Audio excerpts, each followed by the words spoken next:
Organi Republike Srpske skupili su do sada niz dokaza o zločinima nad Srbima u Sarajevu. Ni danas, toliko godina poslije rata, nije zabilježeno da je novoformirani sud Bosne i Hercegovine zbog toga nekog osudio. Taj isti sud u kojem je za vrijeme rata bila najveća tamnica sarajevskih Srba. Najveća uvreda za srpske logoraše u Sarajevu je formiranje Državnog suda Bosne i Hercegovine u zgradi Viktor Bubnje. To je bio najveći logor za Srbe. Najveća uvreda nama je tada pljunuto u lice od strane države. Sud je u toj zgradi gdje je bio najveći logor. Mnoge sudije koje rade u toj zgradi su bile ratne sudije koje su bile u tom istom logoru koje su sudile ovim istim mojim sapatnicima iz tog logora.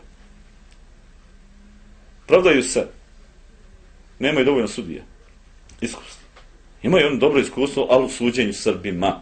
I s obzirom da Haški tribunal, iako smo ogromnu dokumentaciju dostavili, lično Karlo Del Ponte smo davali u 2 navrata, imali 1000 obećanja, imali smo i 2 razgovora sa Bramercom.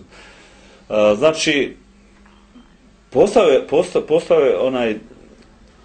postojala saradnja po tom pitanju. Nažalost, nikad nijedan predmet nije pokrenut. Ovako strašni zločini se dešavali u Sarajevu i oko Sarajeva. Pazite. Niko nije ni javno prozvan, ne da je bilo suđenje. Važno je dodati da u vrijeme Dejtonskog mira u tom takozvanom multietničkom Sarajevu niču džamije ko pečurke poslije kiše. Jedno od njih je i džamija kralja Fahda u sarajevskom naselju Nežarići, te džamija u sarajevskom naselju Mojmilo, izgrađena na nacionalizovanom zemljištu srpske porodice Mlađe. U Rakovici kraj Sarajeva džamija je sagrađena na imanju Srbina Mome Despića. Danas je svakako Sarajevo jednonacionalni grad u kojem živi 90% Bošnjaka. I dan danas ti isti Bošnjaci smatraju da Srbe iz Sarajeva niko nije otjerao i da su otišli sami, a nerijetko se u posljednje vrijeme i čuje da se preostale porodice toliko godina nakon rata polako iseljavaju.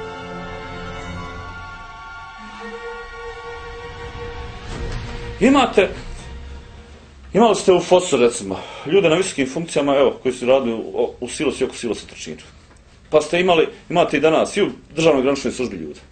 I u SIPRE, nažalost, i u SIPRE.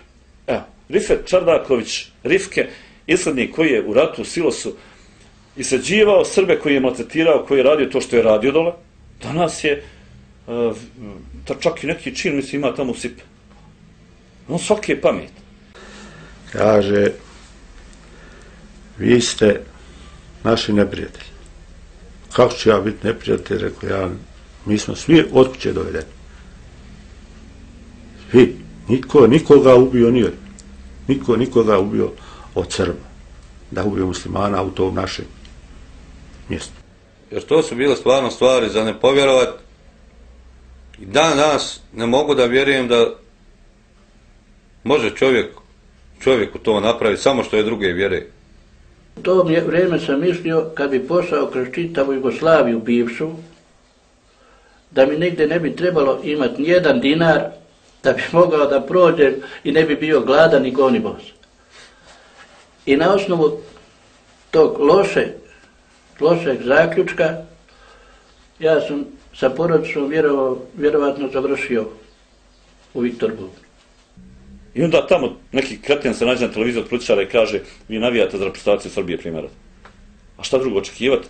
Da navijam za državu koja me odvela s porodičnog ručka, koja me zatvorila kao civila, koja me maltretirala, mene mjesec, 2, onoga 5, onoga 4 godine, onoga mnogo duže nego što je rat trajao. I sad mi trebamo s ljubavlju da pozdravljamo zastavu, himnu i naziv svoje države. Ne možemo.